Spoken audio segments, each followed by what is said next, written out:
সবাই তো বুঝতে পারছেন আসলে পয়েন্ট টেবিলে আমরা একদম নিচের দিকে আছি, তো সেক্ষেত্রে তো আসলে আমরা ভালো অবস্থায় নাই, যেহেতু আসলে ভালো ক্রিকেট খেলিনি আমরা।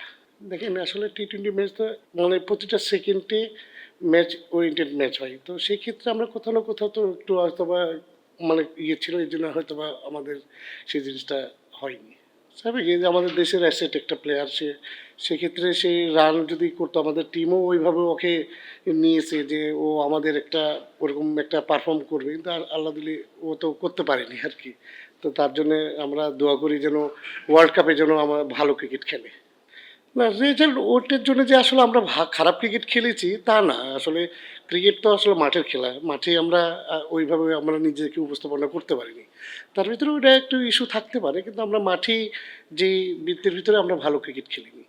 আমরা যখন প্র্যাকটিসটা হচ্ছে আমাদের ম্যাক্সিমাম টাইমে, তখন কিন্তু 100% তার শটস কোয়ালিটি সব কিছু কিন্তু 100% হচ্ছে। মানে কালকেও যখন আমরা নেট করছি, সবথেকে ভালো ব্যাটিং করছে সাইফ হাসান।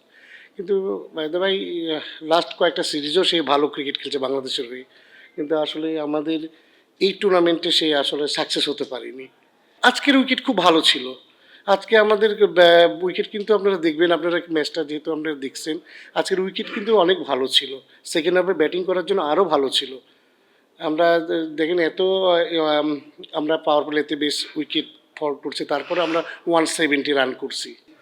আমরা আমাদের টিম থেকে যথেষ্ট তাকে মানে পুশ করছি যে ও আমাদের কামব্যাক করুক, কেন আমরা টিমের তো আমাদের যে অবস্থায় সিচুয়েশনটা আছে, যে টিমটা আমাদের হয়তো বা গ্রুপ 4-এ নাও যেতে পারে, কিন্তু আমরা চাচ্ছি যে সাইডটা রান করে আমাদের ওয়ার্ল্ড কাপে কিছু করুক আমাদের দেশের হয়ে।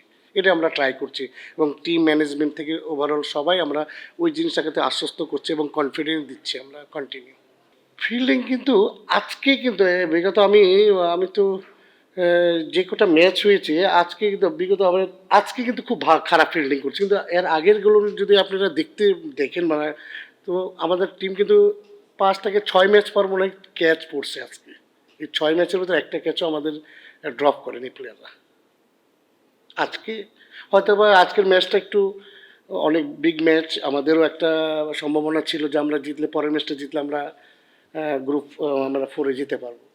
না, আমি প্রথম ম্যাচ থেকেই ছিলাম। আমি আবার এই ফার্স্ট ম্যাচের পরে আমি উমরাতে যাই। না, আমরা সবাই মিলেই আমরা বসি, আমরা ক্যাপ্টেন হোক, ওনার আছে, সিনিয়র পার্সন প্লেয়াররা আছে, সবাই মিলে আমরা টিমটা রেডি করি। না, তোফাইল ম্যাচ খেলছে, একটা আমরা ম্যাচ খেলছি, আমাদের যে কেউ না খেলা প্লেয়ার নাই খেলে, অলমোস্ট সবাই কিন্তু ম্যাচ খেলছে আমাদের। কিন্তু পরের ম্যাচে কন্ডিশন অনুযায়ী, সিচুয়েশন অনুযায়ী হয়তোবা ওই ম্যাচটা হয়তোবা তাকে আবার বাইরে রেখে আবার টিম সাজানোর জন্য আমরা প্ল্যান করি।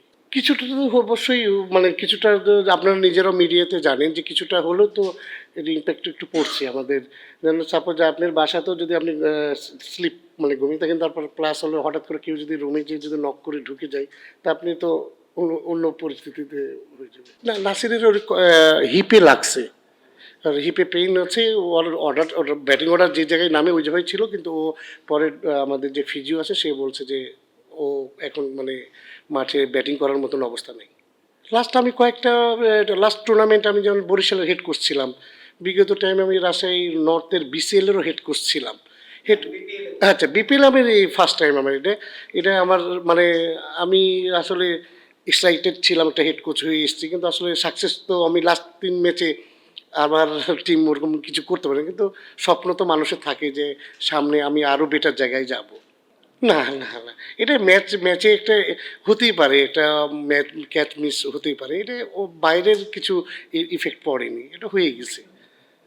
হ্যাঁ, সাইফের সঙ্গে কথা বলা হয়েছে, এবং সাইফও মানে যেগুলো জায়গায় দেওয়া আসলে অনেক সময় যেন নতুন বলে অনেক সময় অনেকে মুভমেন্টের সমস্যা হতে পারে, তো কিছু সেটেলমেন্টের জন্য কিছু পিছনে নিয়ে সবাই সেট করে আবার উপরে নেওয়ার জন্য এরকম একটা প্ল্যানিং আমরা করেছিলাম, এবং সেও ওটাতে রাজি ছিলেন।